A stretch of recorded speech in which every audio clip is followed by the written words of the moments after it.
هند له امریکا څخه میزایل لرونکي ډرون او جاسوسي الوتکې پیري. د هندي رسنیو د راپورونو له مخې دا هیواد به ډیر ژر د میلیارډونو ډالرو په ارزښت میزایل لرونکي ډرون او جاسوس لرونکي تیاري وپیري. ویل کېږي چې دغه تړون ارزښت به تر 7 میلیارډ ډالرو هم ډیر وي.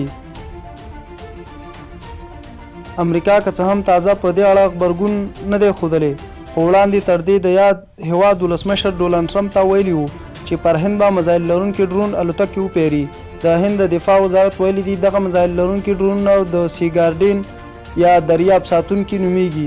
د اخیستلو لپاره هندي سمندري، هوایي او ځمکني پوځیان په خپل منځ کې پر همغږۍ بوخت دي، ځکه چې پوځي چارواکو په وینا د دغه درې واړو ځواکونو اړتیاوې او وړتیاوې توپیر کوي، نو له همدې امله د دوی ترمنځ همغږي یو څو میاشتې وخت نیسي. دفاع وزارت ویلي دي دوی به له دې همغږۍ وروسته امریکا ته په دې اړه یو لیک واستوي.